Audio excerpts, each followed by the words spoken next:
ताहे दिल से धन्यवाद और नमस्कार कर रही हूँ कि इस मौसम, गर्मी के मौसम में मेरी बहनें अपने बच्चों को छोड़कर, अपने घर बार को छोड़कर और इस मेहनत के कड़ी में आई है। जो सफलता इस चीज़ को बनाने के लिए मैं अपने बहनों को बहुत बहुत बधाई दे रही हूँ। हमको बहुत उम्मीद है और पूरा विश्वास भी है कि आज जिस तरह से हमारी बहनें इस पर, मैं उम्मीद करूँगी अपने बहनों से कि मेरा पढ़ाई इसी तरह से रहे, मेरा संघर्ष इसी तरह से रहे, ताकि कोई प्रदेश लेवल के अधिकारी कर्मचारी हो, चाहे कोई सरकार हो, मेरी बहनों को हिला नहीं पाए। अगर मेरी बहनों में एकता रहेगी तो कोई प्रदेश की अधिकारी कर्मचारी और जो भी प्रदेश लेवल के लोग हैं, जो भी सरकार है, तो मेरी बहनों को कभी छोड़ नहीं पाएंगे। मैं अपने बहनों से यही अनुरोध करूँगी कि जो भी मेरी बहनें हैं, संघर्ष बनाए रखे, एकजुट बनाए रखे, ताकि हम लोगों की लड़ाई आगे तक चले जाए और आगे तक जाकर हम लोग कुछ सफलता पाए। मैं अपने बहनों से कहना यही चाहती हूँ, जो भी हमारी बहनें हैं थोड़ा हल्ला शांत करें। मैं अपने बहनों से कहना चाहती हूँ कि जो भी मेरी बहनें हैं, 1000 आबादी पे मेरी एक आशा बहनें रखी गई हैं और 20,000 आबादी पे हमारी एक संगनी बहनें रखी गई हैं। एक मुखिया है अपने घर का, जो एक गार्जियन है, वो 5 परिवार है, वो अपने 5 परिवार को नहीं भली भांति भोजन करा सकता है और उसका सुरक्षा सही से नहीं दे पा रहा है। ये सरकार कितनी निकम्मी है और कितनी बहिरी गूंगी है कि जो मेरी बहनें 1000 जनता की सेवा कर रही हैं, उसके लिए सरकार निकम्मी होकर बैठी हुई है।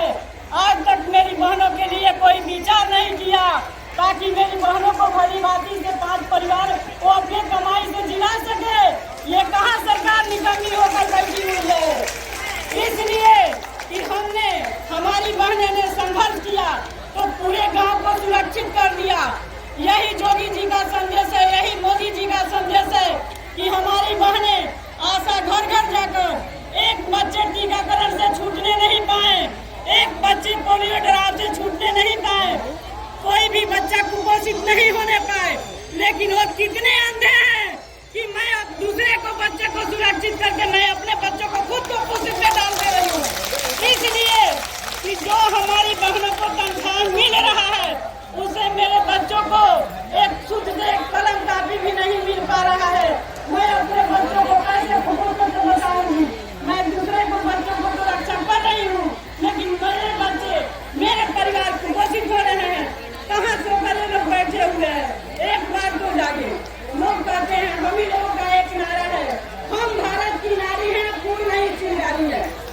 एक से एक बजा देंगे और संसद भवन हिला देंगे, एक से एक बजा देंगे, संसद भवन हिला देंगे। अगर हमारी बहनों में एकता रहेगी तो इस संसद को हिलाकर हम लोग छोड़ेंगे।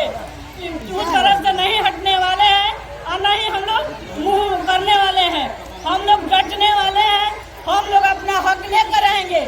मेरी बहनें आज प्रतिज्ञा करके जाएंगी कि अगर आज की बात की, हम लोगों की बात को सुनवाई नहीं होगी, अगर ये प्रदेश की सरकार नहीं सुन रही है, तो मेरी सारी बहनें अपना काम काज हड़ताल करके 1 महीना बैठेगी। अगर इन लोगों को हम लोग सड़क पर ले आकर नहीं उतार दिए तो फिर मेरी आशा का नाम नहीं।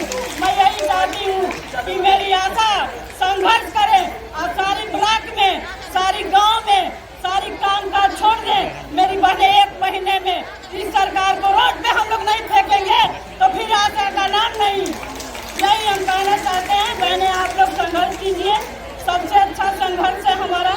आज जिस तरह से हमारी बहनें आई हैं, हर हमेशा जो भी कार्यक्रम हो, मेरी बहनें इस संघर्ष में आए। जो भी मोदी जी को कुर्सी को हिलाकर छोड़ दिया जाएगा। कहते हैं लोग, एक कहावत, कितना हूँ गरीब हो, हालात कितना हूँ गरीब हो, लेकिन अपने मन को कभी गरीब आप लोग मत समझिएगा। इसलिए कि हम लोग तो 1000 आबादी की सुरक्षा कर रहे हैं, तो हम लोग गरीब कहाँ हैं। हमारा मन इतना बड़ा है कि हम हर संघर्ष को जीत लेंगे और हर संघर्ष को हम लोग जीत कर अपना बाजी लौटा लेंगे। और इनसे हम लोग मानदेय दिलवा कर ही रहेंगे और मानदेय लेकर ही रहेंगे। जय हिंद, जय भारत।